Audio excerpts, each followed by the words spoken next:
Et donc nous poursuivons cette table ronde, la 4e de notre journée sur les innovations pour l'alimentation durable. Nous poursuivons avec cette 4e table ronde, éducation, affichage, engagement pour un changement de comportement alimentaire vertueux, avec l'intervention de Caroline qui va nous présenter les enjeux de ce débat à venir. Caroline, à vous la parole. Merci. Vous venez de voir 3 actions et porteurs de projets totalement différents. Ces 3 exemples montrent bien la diversité des initiatives possibles tant du côté du secteur public que privé pour sensibiliser, voire orienter nos choix alimentaires vers un mieux manger. Pour autant, il y a souvent un écart entre être sensibilisé à une cause et réellement changer ses comportements alimentaires de façon durable pour diverses raisons. Ainsi, nous avons plusieurs questionnements que nous souhaiterions partager avec vous. Premièrement, l'éducation alimentaire est-elle possible à tous les âges ? On peut aussi se demander comment adapter des projets et des initiatives par rapport à un public cible, notamment le plus exclu aux questions alimentaires et de nutrition. Ensuite, pour une grande partie de la population, le prix reste le premier déterminant dans les choix alimentaires. Alors, même mieux informé, on peut se demander si manger sain est accessible à tous. Et finalement, comment trouver le bon équilibre pour favoriser le changement d'échelle de certaines démarches de sensibilisation à l'alimentation, tout en s'assurant qu'elle demeure durable, en particulier sur les plans social et environnemental. Des intervenants issus du milieu éducatif et associatif vont maintenant pouvoir discuter sur le sujet.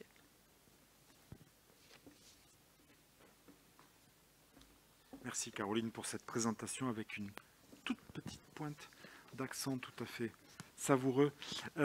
Et donc effectivement, pour vous présenter les interlocuteurs de cette table ronde, qui, vous l'avez compris, va être très tournée sur l'alimentation, sur l'éducation, sur ces mouvements de fond, ces mouvements de société aussi. Nous accueillons pour cette table ronde Béatrice Chetin, référente chef de mission EDD, Éducation Développement Durable pour l'Académie de Montpellier, Catherine Amis, administratrice Cooper 34, Claire Lambert en ligne, en visio du réseau Marguerite. Bien sûr, je vais redonner à chacune l'occasion de se représenter de façon beaucoup plus complète. Et nos étudiantes, alors il y avait Caroline Lahaye qui était là au pupitre et également Maureen Ducarouge, étudiante IPAD, qui aura l'occasion aussi de répondre ou de poser quelques questions.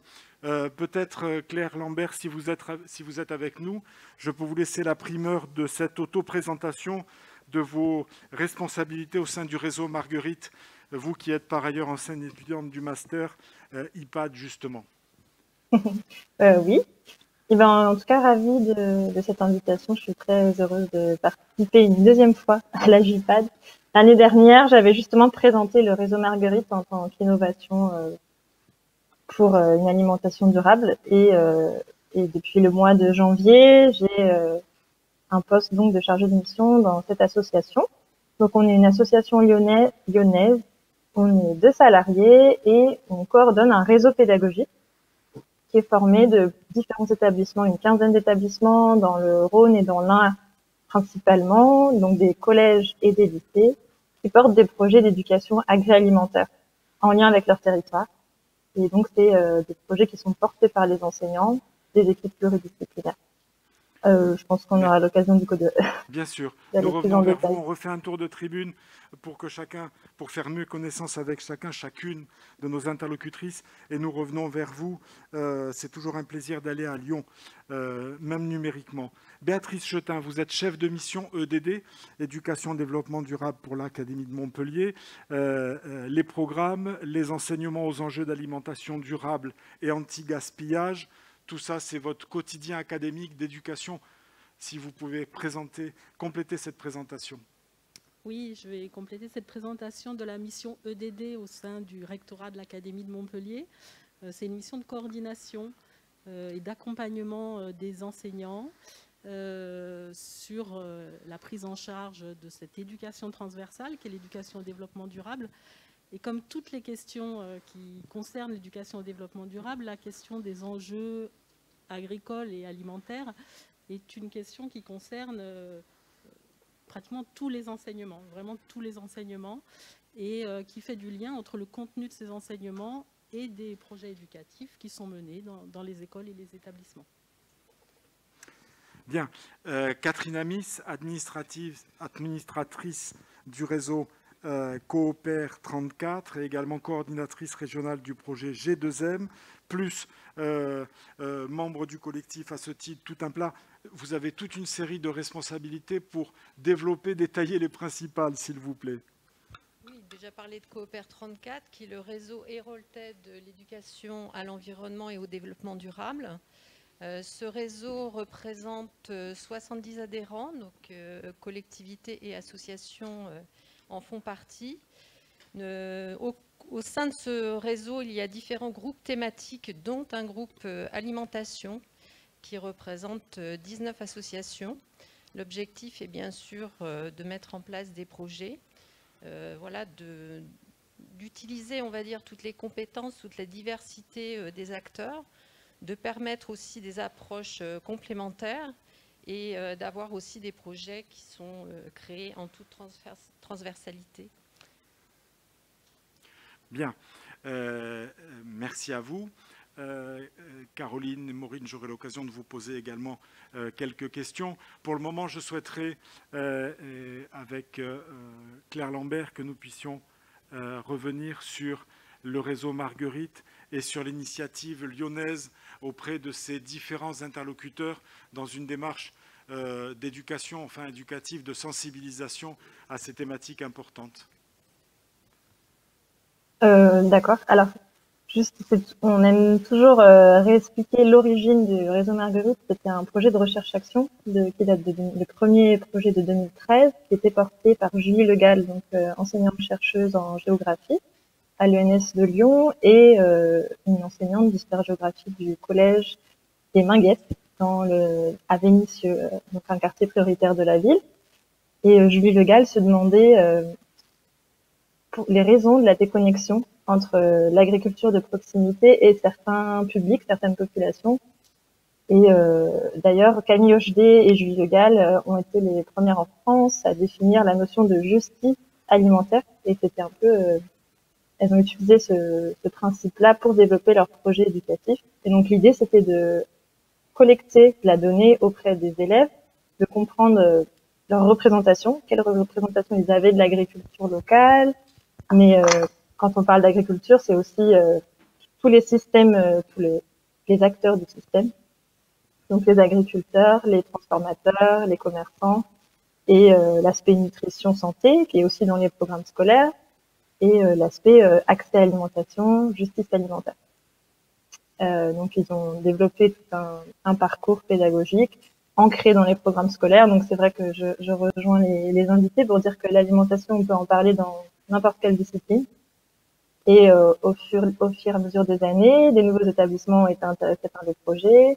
On a développé des outils innovants qui permettent de recueillir la vision de l'adolescent et donc de partir de la vision de l'adolescent, de se mettre à sa hauteur et de demander avec lui qu'est-ce qu'on peut faire, comment porter des actions, des initiatives pour améliorer leur environnement alimentaire. Donc cette année, le Collège des Minguettes, qui est toujours dans le réseau, donc Myriam Laval, l'enseignante, c'est notre fondatrice. Cette année, ils ont créé une AMAP et c'était un peu l'aboutissement une AMAP, une association pour le maintien d'une agriculture paysanne qui permet de mettre en lien direct un producteur local de légumes, en l'occurrence, qui fournit des paniers à des familles qui s'inscrivent et qui s'engagent sur 6 mois. Et ce qui permet un lien solidaire entre l'agriculteur qui peut vendre tant de quantité pendant 6 mois et à la famille d'accéder à des produits locaux à des prix plus avantageux parce qu'on a mis en place un tarif solidaire. Et donc c'est les élèves de 5e qui vont créer la MAP avec l'aide du réseau AMAP Auvergne-Rhône-Alpes Et on a développé un kit qui aujourd'hui est reproductible, mais l'idée c'est que vraiment chaque année, tous les projets sont singuliers dans chaque établissement et ils se font en fonction des spécificités du territoire. Donc on essaye de faire le lien avec la métropole de Lyon, qui est un de nos plus gros partenaires, mais aussi avec les communes, la ville de Vénissieux, le département de l'Ain quand on est dans l'Ain. Et voilà, on essaye de relier les projets avec une problématique des adolescents ou du territoire. Mais c'est un gros travail. OK pour vos relations avec les adolescents élèves, avec les collectivités territoriales de façon transversale. Que pouvez-vous dire sur la relation entre chercheurs et enseignants? Parce que dans la démarche des messages d'avenir et durables à faire passer à ces collégiens élèves sur les contenus, comment ça se passe? Est-ce que les enseignants interviennent? Est-ce que vous faites des briefs réguliers? Quelle est la démarche avec les chercheurs? En 2013, 2014, 2015, quand Julie Legal était vraiment activement porteuse du projet, elle se déplaçait dans les classes et c'était elle qui co-animait les ateliers, donc qui était construit avec les enseignants à l'avance pour être sûr que ça avait un vrai intérêt pédagogique. Aujourd'hui, on a une doctorante qui finit sa thèse et donc qui a travaillé avec 2 établissements, mais les 15 établissements n'ont pas de lien direct avec les chercheurs. Et justement, la collaboration avec la recherche, c'est quelque chose qui a apporté aux enseignants, qui a apporté aux chercheurs, parce que ça permet justement d'aborder la question de l'adolescence, des changements de comportement alimentaire. Puis, des fois, le lien vers les établissements n'est pas forcément facile pour les chercheurs, mais aujourd'hui, ça demande du temps de coordonner ces partenariats, et donc c'est vrai que ça fait partie de nos projets à court, moyen terme, de réactiver les liens avec les chercheurs qui nous permettraient de justement apporter cette évaluation du changement de comportement alimentaire, même si on vise aussi des changements de la position de l'école dans son territoire. On aimerait aussi évaluer ça, de dire en quoi l'école, elle peut vraiment devenir actrice de son territoire, comment on peut le qualifier, l'observer, et comment l'enseignant change de position, change de posture avec les adolescents, et comment on donne un rôle de citoyen concret aux adolescents à travers des projets éducatifs du territoire. Voilà, on a 3 grands axes qu'on aimerait réactiver avec la recherche. Donc, c'est aussi un appel Beau programme. à des unités de recherche. Effectivement, beau programme. Béatrice Chetin, on voit bien que l'académie, le rectorat est forcément directement à la manœuvre sur ces opérations qui mobilisent éventuellement, et bien sûr, les enseignants, mais principalement les élèves eux-mêmes. Il est tout à fait normal que les choses soient transparentes entre des initiatives transverses comme celle de Marguerite à Lyon et l'académie respective. Quid, qu'en est-il de la situation dans l'académie de Montpellier et sur cette mission EDD que vous pilotez? Quels sont vos interlocuteurs côté recherche scientifique, voire entreprise, soyons fous? Quels sont les messages que vous dispensez à l'intérieur de l'éducation nationale? Comment sont-ils reçus, vécus, acceptés, transmis? Et côté élèves, quelles sont les initiatives que vous développez et qui fonctionnent? D'accord, donc il y a plusieurs questions. C'est vrai. Et effectivement, je vais essayer d'y répondre les unes après les autres. Le support de la mobilisation sur ces questions des enjeux agricoles et alimentaires, je l'ai dit tout à l'heure, ce sont les enseignements. Ça part des enseignements très variés. On pourrait parler de géographie, de SVT, mais de sciences économiques, de physique. Et on pense aussi, par exemple, à des enseignements qu'on attend moins, comme les lettres. Des enseignants travaillent sur, par exemple, le cinéma d'anticipation. Et cette question des enjeux alimentaires, elle est très souvent traitée dans des films d'anticipation. Donc les approches aussi littéraires, artistiques permettent de traiter ces questions. Ça pourra être le cas aussi en langue vivante. Donc vous voyez, c'est vraiment un spectre très large. Et nous accompagnons aussi des actions éducatives dans les établissements et à partir des établissements. Alors, on travaille pour ces questions, pour ces actions éducatives, beaucoup avec les réseaux associatifs qui sont, comme ma voisine l'a dit tout à l'heure et le reprécisera, très impliqués sur cette question des enjeux alimentaires. Nous avons la chance dans l'Académie de Montpellier de nous appuyer sur un réseau associatif d'associations d'éducation à l'environnement et au développement durable très structuré, avec lequel nous avons une convention cadre, donc le réseau Graines au niveau de l'Occitanie. Et dans chaque département de l'Académie de Montpellier, il y a un réseau départemental, comme Coopère dans l'Hérault. Et c'est vraiment un soutien important pour les actions qui sont menées avec les élèves, sur les enseignements, mais aussi des actions dans les établissements. Parce que le but de nos démarches en éducation-développement durable, c'est de mettre de la cohérence entre ce qu'on dit dans les enseignements et la façon dont on vit dans un établissement scolaire. C'est une démarche qui a un nom, hein, qui s'appelle, qui est portée par une labellisation. Ce sont des établissements qui sont labellisés E3D, école, établissement en démarche de développement durable. Et quand on recherche cette cohérence sur les questions des enjeux alimentaires, eh bien, ça passe par ce qu'on mange à la demi-pension, par exemple. Ça passe aussi sur les plus petits par ce qu'ils apportent comme goûter dans les écoles. Et donc, il y a toute une série d'actions de sensibilisation qui sont menées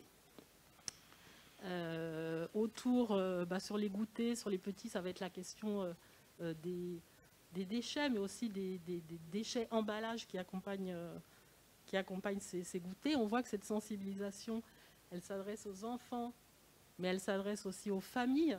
Et à partir des enfants, il y a des actions qui sont faites en direction des familles sur la question de l'éducation au goût aussi. Hein. Il y a je pourrais citer des ateliers qui ont permis de travailler, de faire redécouvrir certains légumes, certains plats de saison à des parents et voilà, de proposer dans un esprit de démarche ouverte à partir de l'école.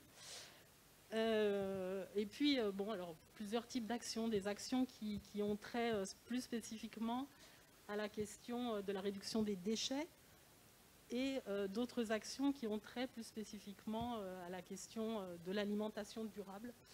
Je vais en préciser certaines, mais pour dire que ces actions, elles impliquent beaucoup les élèves. Et quand on parle de ces actions, des enseignements, des établissements, on s'appuie aussi beaucoup sur l'implication des élèves et sur la démarche notamment des éco-délégués qui sont maintenant obligatoires dans toutes les classes de collège et de lycée. Merci à vous, Béatrice Chetin. On aura l'occasion d'y revenir. Moi, j'ai plein de questions à vous poser, de savoir comment les parents vivent la chose, des échos que vous en avez, comment vous êtes accueillis dans les établissements, comme le Messie ou encore thématique développement durable, on n'y comprend rien, ça ne sert à rien. On aura l'occasion d'y revenir, vous m'en direz davantage. Catherine Amis, administratrice Coopère 34, est-ce que vous pouvez d'abord nous parler du réseau Coopère? C'est déjà fait. Nous dire, dans ce contexte d'éducation, de transmission de bonnes pratiques, de savoir, on est toujours plus fort à plusieurs que tout seul, c'est évident, et je pense que c'est un axe important de votre action groupée, coopérative. Est-ce que vous pouvez nous dire dans le concret comment vous venez en relais d'autres initiatives qui ont déjà été évoquées éventuellement? Oui, bon, c'est vrai que le réseau Coopère 34 et notamment le groupe thématique Tout un plat permet cette interconnaissance, ces échanges, cette co-construction. Donc il y a des similitudes avec le premier projet qui a été présenté et on travaille main dans la main avec l'éducation nationale, que ce soit l'Académie de Montpellier, de Toulouse, sur des projets qui ont démarré dans l'Hérault et qui se sont étendus à toute la région. Donc oui, il y a des similitudes. Ce qui est très important, je pense que c'est vraiment partir des enfants, de leur représentation, de ce qu'ils vivent au quotidien, et puis d'essayer de leur apporter un éclairage. Je pense que c'est ça qui est important, plutôt que de leur apporter des réponses toutes faites. Je suis diététicienne nutritionniste de formation, et c'est vrai qu'on part souvent des recommandations pour dire aux enfants il faudrait faire ci, il faudrait faire ça. Et on s'aperçoit dans les familles, comme l'a dit Béatrice Chetin, que les choses ne sont pas forcément idéales. Donc l'intérêt de mettre en place des actions, des projets au sein des écoles, au sein des collèges, des lycées, mais même vers les tout petits, c'est très très important parce que ça permet de parler de l'alimentation sous tous ses aspects. Donc voilà, nous au niveau du collectif Tout un plat de Cooper 34, on va mettre en place des projets tels que les écominos, donc là qui seront plus axés sur la restauration, sur le gaspillage alimentaire, les déchets, qu'est-ce qu'on peut faire, quelles actions on peut mener, souvent au sein de son école, puisque c'est de là qu'il faut partir.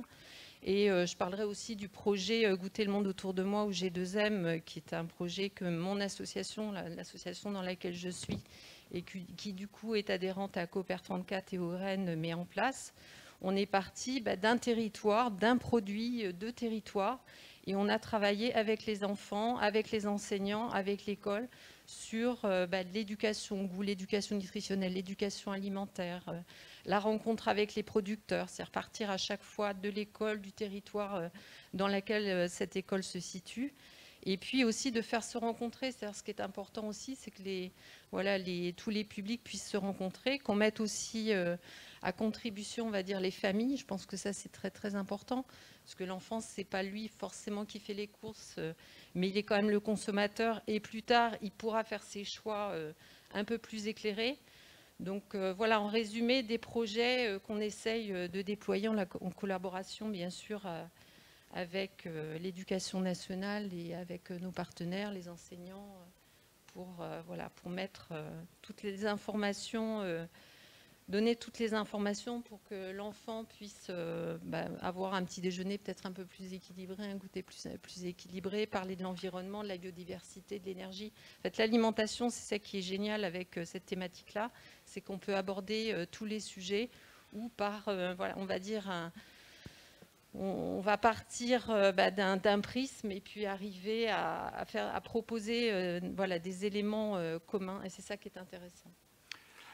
Une question à propos de Cooper 34. Vous expliquiez le périmètre hérolté de cette initiative. En même temps, vous donniez l'exemple de Toulouse. Est-ce que la structure est reproduite dans tous les départements ou dans toutes les régions ? Alors, je laisserai peut-être plutôt Béatrice répondre à ce sujet-là. C'est vrai que ce que disait Béatrice Chetin, c'est qu'au niveau, on a cette chance côté Est d'avoir un réseau départemental, et ça se développe. Il y a tout un travail qui est fait par le GREN Occitanie et qui permet petit à petit que les choses se structurent. Bon, il y a un peu plus d'ancienneté dans nos départements côté Est, mais je pense que les choses petit à petit vont se mettre en place. Et une autre information complémentaire, parce que c'est nouveau par rapport à ce que nous expliquait, enfin au regard des initiatives conduites par le réseau Marguerite de Claire-Lambert, qui parlait de collégiens. Vous avez parlé de tout petit, de primaire. Est-ce que de la même façon lycée, ou est-ce que quand on est en seconde, c'est déjà trop tard? Non, je pense que l'alimentation... je poserai la question après à Claire-Lambert, pardon. Non, je vous en prie. Oui, le lycéen, peut-être que l'éducation nutritionnelle, il sera un peu moins sensible, mais on peut parler tellement d'alimentation d'une autre manière. Voilà, je pense que c'est ça qui est intéressant. Oui, Alors, Béatrice Chetin, avant de parler pour l'Académie de Montpellier, avant de passer la parole à Claire Lambert à Lyon. Approchez bien votre micro. Oui, juste un petit point justement par rapport aux lycéens, parce qu'on se rend bien compte que cette thématique les fait énormément réagir. Et est vraiment le moteur d'une envie d'agir de ces jeunes dans les lycées, notamment des lycéens. La question de l'alimentation, c'est une thématique dont se sont emparés les éco-délégués, qui ont été vraiment porteurs dans leurs établissements de modification de ce qui était proposé à la demi-pension, à ce qu'on appelle la cantine, notamment avec une évolution vers des repas moins carnés, dans un objectif à la fois dans un objectif d'abord de durabilité de l'alimentation, et puis aussi avec des enjeux nutritionnels, alors qu'il faut travailler avec eux. Quelquefois aussi, il y a des représentations qu'il faut travailler. Ils ont besoin d'apports scientifiques sur ces questions-là. Mais en tout cas, c'est un engagement fort de leur part. Et je crois que c'est tout à fait intéressant parce qu'on voit bien qu'on est arrivé à une certaine maturité de cette éducation au développement durable. Les jeunes cherchent à faire le lien entre un engagement collectif et ce qu'ils font eux-mêmes. ce qu'ils sont capables de faire eux-mêmes. Et on a pu voir dans certains établissements où à l'occasion de réunions d'éco-délégués, des discussions tout à fait intéressantes entre jeunes sur cette question de l'alimentation, sur certains qui prônaient une alimentation moins carnée, d'autres étant des sportifs par exemple qui disaient mais nous on en a besoin et voilà, et en cherchant à s'appuyer aussi sur des données, sur des faits, hein, sur des connaissances. Mais enfin, je veux dire que pour les lycéens, c'est vraiment une question très très importante, en rapport avec l'individu, mais pas seulement, en rapport avec un équilibre global. Donc oui, on est vraiment sur quelque chose d'important parce qu'on fait le lien entre ce qu'on apprend et son engagement de citoyen aussi. Oui, et puis la mobilisation de ces derniers mois des jeunes adultes, des adolescents, post-adolescents, enfin bref, des lycéens, derrière des personnages comme Greta Thunberg ou avec des manifestations de ce type, ont manifesté l'importance de la thématique environnementale. L'alimentation durable est un sous-ensemble, mais tout ça est bien sûr très lié dans la ligne développement durable que vous pilotez au rectorat de l'Académie de Montpellier. Il y a des orages, vous l'avez entendu, sur l'amphithéâtre Philippe Lamour, avec beaucoup de perturbations, mais ça a l'air de s'éclaircir. Ça y est, le beau temps est revenu. Claire Lambert, de votre côté, à Lyon, c'est pas pour vous demander quel temps il fait à Lyon, il fait toujours mauvais à Lyon, mais sur le réseau Marguerite, est-ce que vous avez des initiatives à l'encontre, à l'attention des tout-petits, du primaire, et quid des lycéens? Alors, auprès des tout-petits, non. C'est pas un projet parce que c'est un fonctionnement complètement différent et on s'était dit, enfin les fondatrices, hein, que le collégien était pas, enfin le collège était un endroit où il y avait potentiellement moins de projets et où aussi les enseignants étaient plus solitaires parce que ils ont leur matière à enseigner et ils côtoient pas forcément. Ça dépend des établissements, on va pas faire une généralité. Mais le fait de se côtoyer avec d'autres enseignants et de porter des projets pluridisciplinaires, c'était plus enrichissant dans les collèges. Et voilà, on se dit, il y a déjà beaucoup d'acteurs qui agissent auprès des écoles. Concernant les lycées, on a le fait qu'on soit pas spécialement de l'académie, on est bien sûr partenaire avec l'académie, les cellules d'innovation qui nous accompagnent, le réseau EDD qui nous accompagne également. Et c'est aussi le fait de pouvoir aller vers d'autres types d'établissements. Par exemple, on travaille avec des lycées hôteliers, avec des lycées agricoles. Et en créant un collectif, on veut qu'il y ait plus d'interactions, enfin on participe au fait qu'il y ait plus d'interactions entre les établissements d'un même territoire et que les collégiens puissent aller rencontrer les lycéens du lycée hôtelier, qu'ils puissent rencontrer aussi les lycées agricoles. On a un premier lycée agricole qui adhère au réseau, donc en tant que vraiment adhérent au réseau, il va porter un projet Marguerite lié à l'accès à l'alimentation. C'est un lycée dans la Drôme, un lycée agricole privé, et qui va faire le lien avec la démarche du projet alimentaire de territoire, donc le PAT du département de la Drôme, via leur axe spécifique qui est de rendre accessible au public précaire et qui n'ont pas forcément l'accès physique aussi à l'alimentation. Les lycéens vont être amenés à travailler sur ces sujets-là pendant l'année, à rencontrer des acteurs du territoire et apporter, on espère, une belle initiative d'ici la fin d'année. Et voilà, enfin de dire que chaque lycée, que ce soit un lycée professionnel, un lycée technique, il peut, à travers ses enseignements, ses disciplines, y chercher du lien avec le territoire et avec l'idée d'être acteur, de devenir citoyen. Merci. Béatrice Chetin, concernant les liens,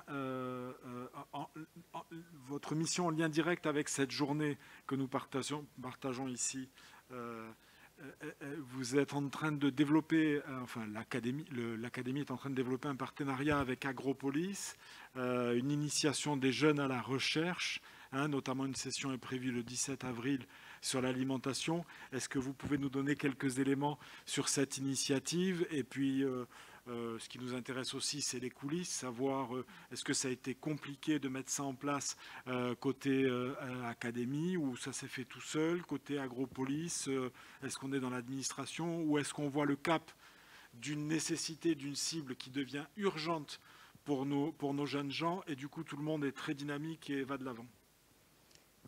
Oui, alors sur le 17 avril, l'actualité toute récente va peut-être nous conduire à modifier la date. Bien sûr. Mais en tout cas, cette journée, elle était programmée dans le cadre d'une opération plus large qui s'appelle « Question des jeunes à la recherche ». Et donc, nous mobilisons à la fois les enseignants pour qu'ils sollicitent leurs élèves, mais aussi les adultes qui, dans les établissements, accompagnent les éco-délégués. Donc, il y a depuis 2 ans, dans certains établissements, c'était un mouvement qui avait commencé déjà depuis plusieurs années, un éco-délégué dans chaque classe et un binôme d'éco-délégués qui représente, qui porte ces questions auprès du conseil d'administration dans le fonctionnement de l'établissement. Et donc ces éco-délégués, quand on les interroge en leur disant vous allez avoir accès à des chercheurs, des centres de recherche qui sont en lien avec Agropolis International, quelles questions vous voulez leur poser? Ils ont choisi cette thématique de l'environnement. En fait, il y a eu 2 thématiques. La première thématique, vous allez le comprendre, c'est la thématique de l'émergence épidémique et des nouveaux virus. Et la deuxième thématique, ça a été celle de l'alimentation.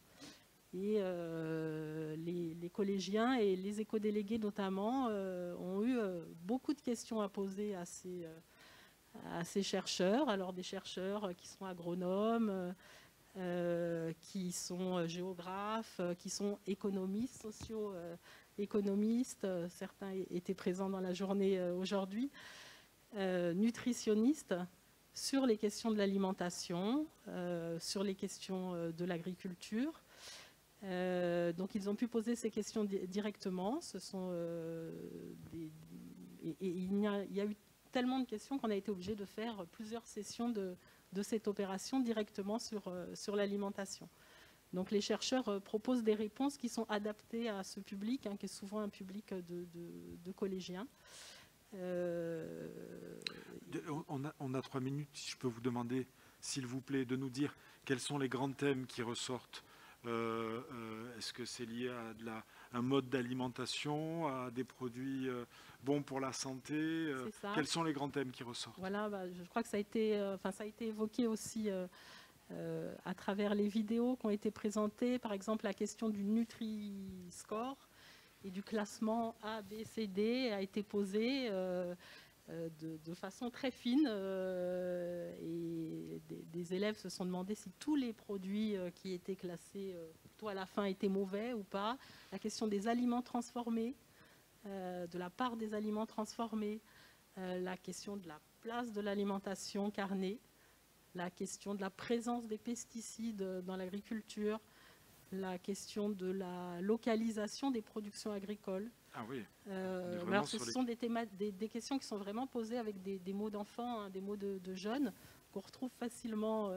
Je peux faire un petit peu de publicité pour notre chaîne YouTube de l'Académie de Montpellier, qui s'appelle l'Écho d'écolo. Si on tape Écho d'écolo, Académie de Montpellier. C'est service public, vous avez le droit de faire de la pub, il n'y a voilà. pas de souci. Je n'y gagne rien. Et donc on a une petite restitution de ces mouvements à travers des capsules vidéo qui sont construites sur chacune des questions posées par les jeunes et des réponses qui sont apportées par les chercheurs, avec en plus l'appui d'un facilitateur graphique qui aide à la compréhension, mais de ce que les chercheurs savent très bien aussi produire dans un discours qui est adapté pour que les enfants comprennent bien les enjeux. Catherine Amis, de votre retour d'expérience au travers notamment de Tout un plat, alors de Coopère 34, c'est sûrement pas formalisé de façon aussi triviale, aussi simpliste, mais j'avais envie de vous poser la même question. Quels sont, dans les rapports que vos équipes, que vos intervenants, vos associations ont avec les jeunes, alors du coup, primaires, collégiens, lycéens, quelles sont les thématiques qui reviennent les plus souvent, qui préoccupent, et d'autre part, quelles sont les réponses, sur quel contenu vous pouvez appuyer vos réponses? En fait, il y a tellement d'informations sur la nutrition, l'alimentation, je pense que les jeunes sont un petit peu perdus. Et du coup, nous, c'est apporter des réponses, mais voilà, sans donner une ligne de conduite très stricte. Je crois qu'on est tous différents, on a tous des cultures différentes, on a des origines, des habitudes alimentaires qui sont différentes d'une famille à une autre. Donc je crois que c'est vraiment d'apporter des réponses, soit individuellement sur des questions ou des questions plus précises. Mais à chaque fois, voilà, l'objectif, c'est pas d'arriver avec un discours tout écrit, tout prêt, mais vraiment de partir de ce qu'ils ont comme connaissance ou voilà, ce qu'ils entendent dire au sein de leur famille ou en dehors ou entre eux, parce qu'on sait qu'ils s'influencent beaucoup. Hein, il y a la notion d'individu, mais le groupe, et surtout au collège, je crois que ça démarre vraiment là, est très très important. Donc c'est essayer d'adapter voilà, nos réponses par rapport à ça. Et je voulais juste dire que voilà, moi aussi, au niveau de notre association Miamus, c'est vraiment qui fait partie du collectif et qui fait partie de Cooper 34. On a vraiment envie de ça, c'est-à-dire de ne pas donner, de ne pas répondre à des discours et donner des discours tout faits. Ça montre bien que nous sommes en phase sur cette éducation et notamment sur ces enjeux agricoles et alimentaires. Il s'agit avant tout d'une éducation au choix et nous ne sommes pas là pour imposer un modèle aux élèves, hein, mais bien pour leur montrer toutes les interactions, toutes les conséquences, toutes les causes. Enfin voilà, c'est une chaîne complexe. C'est une éducation à la complexité qu'on adapte à l'âge des jeunes, des enfants, mais qui conduit à ce qu'ils fassent leur propre choix et pas à ce qu'on montre un modèle qu'il suffirait de suivre.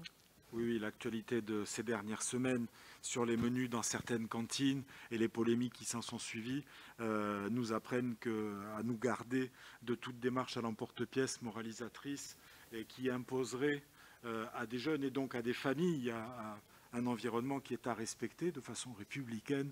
Il n'est pas question de sortir de ces clous-là, qui imposerait autre chose que...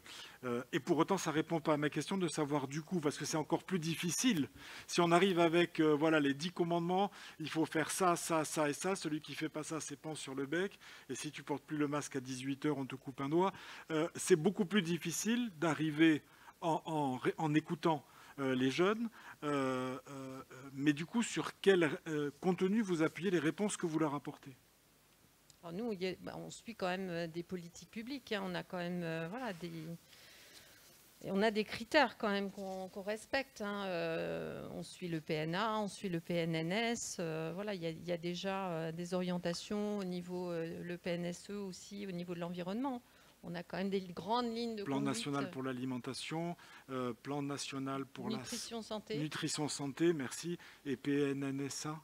PNSE, c'est ça? PNSE. Oui. Enfin. Oui, alors plan régional d'éducation. D'accord. Santé, environnement. Ok. Donc ça, c'est les contenus sur les bases desquels vous pouvez échanger avec les élèves que vous rencontrez. Oui, bon, on ne va pas leur citer les critères, mais on partira. On a quand même un référentiel à partir duquel on construit les choses. Ce sont des contenus qui montrent aussi qu'il y a un engagement des politiques publiques, alors qui concernent l'école, mais qui concernent aussi d'autres secteurs, hein. C'est important de montrer cette cohérence. C'est un discours global qui comporte aussi à l'école un discours global, mais qui est un discours qui s'appuie sur des faits, sur des connaissances qui sont traduites dans des politiques publiques. Indirectement à travers, Claire Lambert à Lyon, j'ai envie de vous poser la même question avant de poser la suivante. J'allais m'engouffrer parce que c'est très intéressant et puis ça parle de nos familles, de nos enfants, de ce que nous mangeons aujourd'hui, de ce que nous mangerons demain. Tout ça est d'une grande actualité. Avant d'aller plus loin, Claire Lambert, de votre côté, sur quel contenu appuyez-vous vos interventions auprès des collégiens que vous rencontrez? Alors, pour précision, nous, le réseau Marguerite, les salariés, on n'intervient pas dans les classes Marguerite. C'est les enseignants qui portent leurs projets et qui travaillent avec d'autres partenaires, donc d'autres associations du territoire, avec lesquelles on est en partenaire, on les fait intervenir. Nous, on organise un congrès, un moment fort chaque année qui permet de regrouper des représentants de chaque classe qui a eu le projet cette année-là. Et on était échangé avec des élus de Montpellier, avec des experts, des chercheurs sur sur les questions que eux-mêmes se sont posées. Et en fait, les enseignants, du coup, ils s'appuient sur leur programme scolaire, mais au lieu de s'appuyer sur les données de la France ou les données de l'Europe, selon certaines matières, ils vont essayer d'aller piocher les données vraiment du territoire, partir de ce que vivent les adolescents. Par exemple, sur la question de la nutrition, il y a le programme de 5e qui parle de ça. Et on va demander les enseignants demandent aux élèves de rapporter des emballages de ce qu'ils mangent eux chez eux, ce qu'ils pourraient définir sur un petit déjeuner lambda, et ils vont travailler sur ces emballages-là pour expliquer ça c'est la catégorie des protéines, des lipides, et après on va leur montrer c'est quoi les recommandations nationales et comment moi adolescente je suis par rapport à ces recommandations nationales, et après d'en discuter ensemble pourquoi on respecte pas. Il y a vraiment, je pense qu'il n'y a aucune bonne réponse. Je rejoins tout à fait Béatrice sur ce point, les intervenants sur ce point-là, que on n'est pas là pour dire ça c'est bien, ça c'est mal. Les enseignants ne sont pas là pour faire ça, et nous non plus en tant que réseau collectif autour de ce sujet. Merci mesdames pour ces compléments. J'aurais souhaité avoir votre impression. Je pense que vous n'êtes peut-être pas au contact direct des élèves, mais alors vous, Catherine Amis, bien sûr, peut-être moins Béatrice Chetin, mais vous allez me dire est-ce que vous êtes au contact des parents? Est-ce que vous pensez que ces élèves, quelle que soit la situation, sont dans des familles où la thématique de l'alimentation durable, ou en tout cas la qualité de l'alimentation, non pas simplement sur des critères gustatifs ou gastronomiques, mais sur des critères de santé, est-ce que ce sont des thématiques qui sont désormais partagées par les parents, d'après vous? C'est une thématique qui touche tout le monde. C'est ça, le point d'entrée, et qui touche tout le monde, bien sûr parce que tous les parents sont attentionnés à la santé de leurs enfants, mais aussi par des enjeux culturels, par des cultures familiales, et aussi par rapport à un rapport avec les productions agricoles et alimentaires. Il y a aussi ce souci de reconnexion avec la façon dont les choses poussent, ou les animaux grandissent, qui touche beaucoup les parents. Je pourrais citer des exemples. On a des écoles ou des collèges ou des lycées dans lesquels sont installées des ruches. On a des écoles, des collèges ou des lycées dans lesquels sont installés des poulaillers. Alors, par exemple, le poulailler, ça sert d'abord à lutter contre, à valoriser les déchets alimentaires. C'est la justification de la présence du poulailler. Mais c'est aussi reconnecter avec le fait que pour la production d'œufs, il y a une saisonnalité aussi. On peut le voir très concrètement quand on a un élevage de poules sur place. L'installation d'une ruche aussi, ça permet de voir un cycle de production de miel, ça permet de voir des enjeux aussi de préservation de biodiversité, de conséquences sur la production de ce miel. Vous voyez, on arrive avec ces actions concrètes à toucher des questions qui sont complexes et qui ont des interactions multiples. Et on arrive à toucher les parents aussi, parce que cette entrée, le potager aussi, dans l'école, dans le collège, ça nous permet souvent de faire du lien avec les familles, parce que des parents vont pouvoir amener éventuellement quelques graines, quelques éléments à planter, mais aussi leur expérience. On a des rencontres intergénérationnelles, on a quelquefois aussi, quand c'est possible, et pas trop dans la période actuelle, mais des jardins partagés qui s'ouvrent aux scolaires et qui permettent des échanges entre les générations. Oui, pour compléter, ça paraît tout à fait logique que les familles soient au courant déjà des projets qui sont montés et qu'on les fasse partager en fait ces moments-là. D'une manière ou d'une autre, on essaie de les impliquer. On sait que Quand on a un enfant qui est en maternelle ou dans une petite section, c'est pas lui qui fera le choix des produits qu'il y aura à la maison. Mais bon, c'est amener les familles à participer par des journées de restitution, peut-être en faisant des ateliers culinaires avec les enfants. Et du coup, l'enfant raconte à la maison ce qui se produit, ce qui s'est passé, ce qu'il a cuisiné, les légumes qu'il a découverts, parce qu'on essaye aussi de faire le lien entre le plat qu'on a préparé et les produits qu'on a utilisés pour préparer ce plat.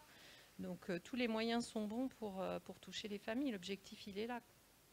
Oui, et dans l'autre sens, des collégiens ou des lycéens sont peut-être dans des familles de génération ou de milieux qui n'ont pas eu eux-mêmes ces contenus. C'est vrai que tout le monde parle aujourd'hui et que Nutri-Score, Yuka, c'est des thématiques qui sont vraiment partagées par toute une société, mais ça marche dans les deux sens, effectivement.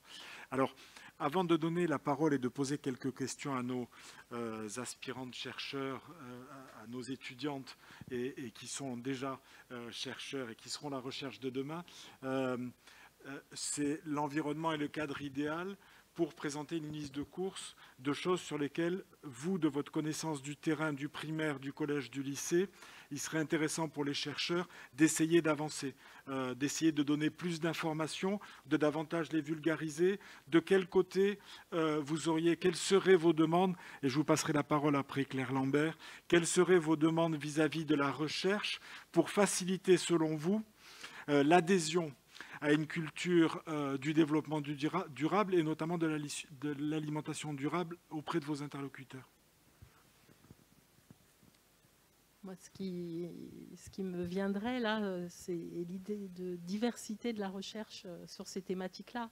Ce sont des enjeux énormes, hein, très interconnectés, et je crois qu'on a vraiment besoin, à partir de cette entrée très simple et très concrète qui concerne tout le monde tous les jours, de montrer toute la chaîne qu'il peut y avoir, depuis la production, l'alimentation, les effets sur la santé individuelle et la santé collective, et jusqu'à la question des déchets, de leur réduction, de leur valorisation.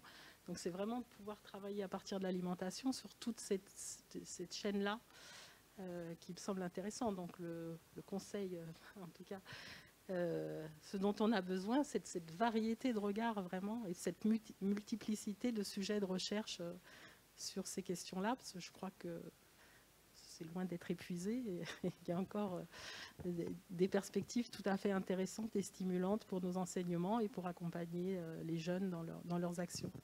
Catherine Amis. Alors pour compléter, je dirais que voilà, on a tout ça à apprendre, donc peut-être que les étudiants vont apprendre des projets qui sont menés, puisque nous voilà, on touche tous les publics, mais notamment les scolaires, du tout petit au plus grand, qui connaissent peut-être les projets qui sont montés dans les écoles, les établissements scolaires. Et puis je dirais que nous, on a besoin aussi d'eux pour mettre en valeur ces projets-là. C'est pas toujours évident pour une association de tenir le coup. Bon, il y a l'aspect financier, il y a les partenaires, mais on a vraiment besoin des chercheurs aussi pour nous représenter et montrer que les projets qu'on monte et l'intérêt qu'ils présentent. Claire Lambert à Lyon. Oui, pour compléter, il y a la recherche et il y a la recherche-action. Je pense que nous, on est très intéressés en tant qu'association d'être partenaire de recherche-action et de faire venir le chercheur dans les classes pour que les élèves ils s'ouvrent à un nouveau milieu, comme expliquer l'expérience, qu'est-ce qui se passe quand un jeune il rencontre un chercheur, quelles questions il a envie de lui poser. Et ensuite, il y a quand même, je pense qu'il y a énormément de recherche, mais on n'a pas accès en fait à cette information-là, elle n'est pas justement vulgarisée. Et sur les aspects d'enseigner la transition, on est dans un contexte d'incertitude et je pense que les enseignants, au même titre que les élèves, enseignants-enseignantes, ils se posent autant de questions et donc c'est vrai que le chercheur, il a toute sa place pour aider à répondre, à co-construire une vision pour l'avenir. Et on a aussi besoin des artistes, je pense. Et d'ailleurs, nous, on collabore, certains établissements collaborent avec des artistes, et c'est pour ouvrir l'imaginaire et pas être tout le temps dans le scientifique, mais être aussi dans qu'est-ce qu'on souhaiterait avoir comme futur commun, collectif. Donc, avoir plus de ce regard-là aussi, je pense que c'est enrichissant. Oui, un vrai projet de développement et réellement de développement durable. Caroline Maureen, du coup, je reviens vers vous. Vous avez entendu, puis facile, hein, c'est juste d'arriver à donner les bonnes informations aux générations à venir. Mais alors, grand format, c'est pas trop difficile. Je suis sûr que vous allez y arriver. Plus simplement d'ici là et plus sérieusement surtout, Maureen, mieux manger relève-t-il d'après vous seulement de la responsabilité individuelle? On aurait pu le formuler de façon plus familière en disant sensibiliser les citoyens. Est-ce suffisant pour garantir une alimentation de meilleure qualité nutritionnelle? Qu'est-ce que vous en dites? C'est vrai que comme on l'a vu, en fait notre alimentation c'est, on va dire, très, très complexe. Et en fait nos choix alimentaires ils sont déterminés, bah oui, de manière individuelle, mais comme on l'a vu, il y a un contexte familial, derrière, culturel, sociétal. Donc en fait, ce qu'on voit aujourd'hui, c'est qu'on a aussi un accès à de la connaissance grâce à tous ces projets justement d'éducation à l'alimentation, de sensibilisation. Mais parfois, en fait, on voit que ce n'est pas suffisant pour réellement changer nos comportements alimentaires, justement parce que en fait, les déterminants sont multiples. L'un des premiers déterminants, et qu'on verra un peu plus tard là, dans la prochaine session, c'est le prix. Notamment pour les populations les plus défavorisées. Donc je ne vais pas rentrer en détail, on le verra d'autres exemples par la suite. On a évidemment la question de notre socialisation à la nutrition. On a également le côté pratique. On a des produits qui sont pratiques à utiliser et du coup on sait qu'on passe moins de temps à préparer les repas, on passe moins de temps aussi à table. Donc on peut se tourner aussi plus facilement vers des aliments déjà pré-cuits ou un peu transformés. Donc, en fait, l'alimentation, c'est vraiment quelque chose d'assez complexe. Et pour changer en fait nos comportements alimentaires, il faut aller au-delà en fait de l'individu. En fait, il y a de multiples leviers. Donc, forcément, c'est aussi source de possibles recherches pour le futur. Et quelque chose qu'on n'a peut-être pas forcément parlé ici, mais qui a été mentionné auparavant, c'est aussi peut-être jouer aussi sur le levier de l'offre alimentaire, tout simplement. Notamment parce que c'est quelque chose qui est déjà pris en compte au niveau de l'État. Et pour avoir vu un peu le Nutri-Score, en fait, il y a un double objectif de sensibiliser évidemment les citoyens à une alimentation de meilleure qualité. Mais également, en fait, il y a un enjeu à inciter les industriels aussi à pouvoir reformuler leurs recettes avec peut-être des aliments un peu moins sucrés, un peu moins et salés. d'émulation de l'industrie agroalimentaire.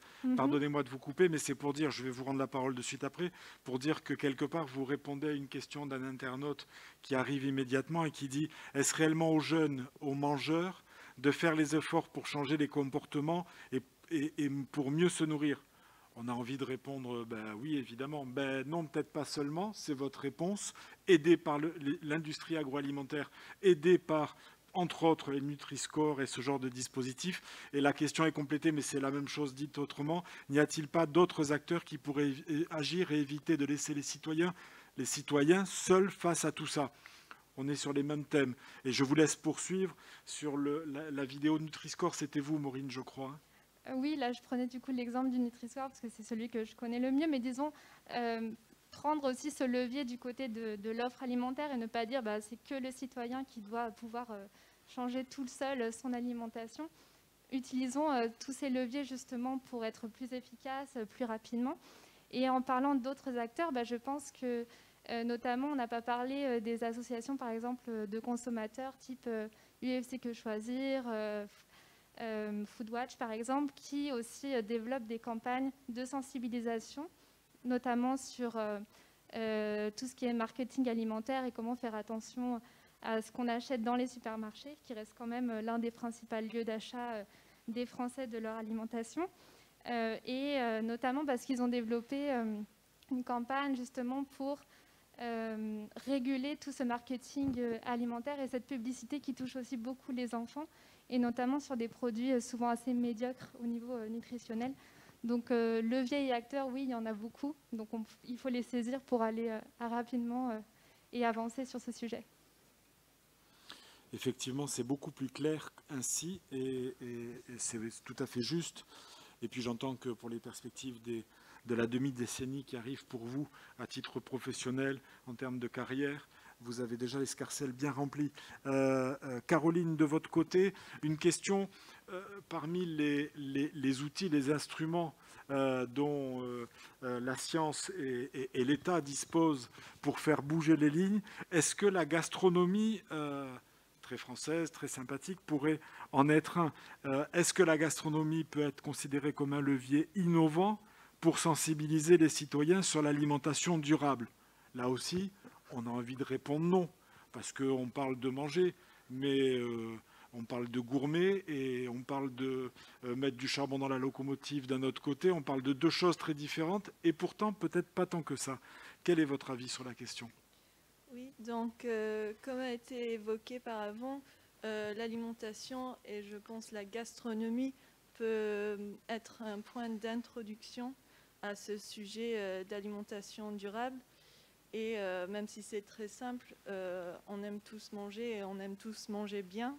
Donc je pense que si on commence par s'interroger sur qu'est-ce qui fait que le plat devant moi est si délicieux ou pas, ça peut mener à des questions plus pertinentes sur la chaîne alimentaire.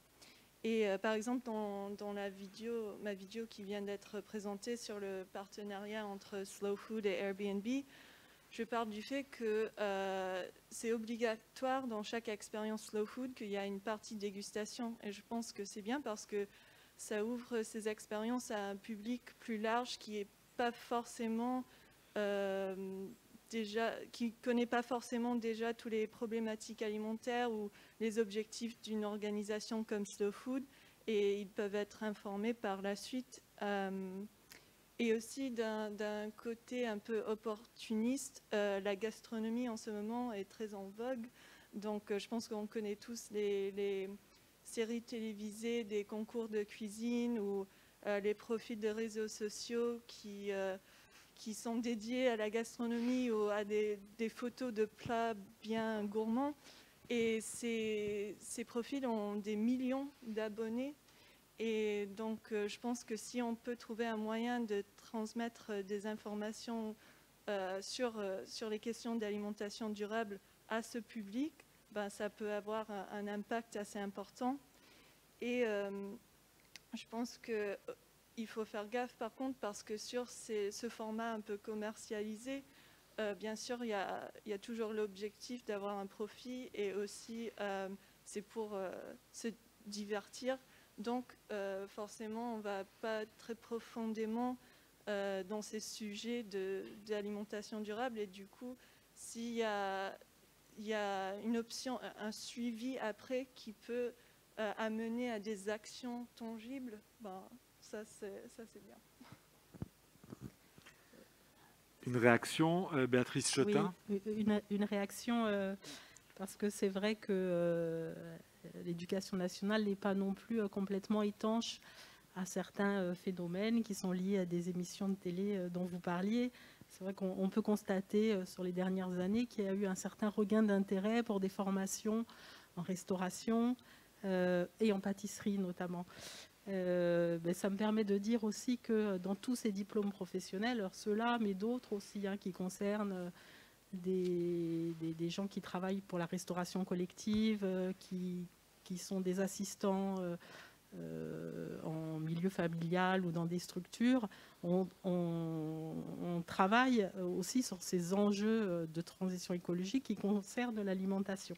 Et donc les sections professionnelles de restauration, de pâtisserie, prennent en compte ces enjeux-là et travaillent ces enjeux-là parce que ça fait partie de l'éducation globale de ces jeunes.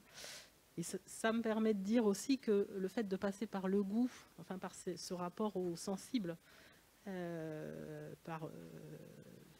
faire parler de ce rapport peut-être premier qu'on a avec l'alimentation, c'est aussi une bonne façon de poser les problèmes, bien sûr.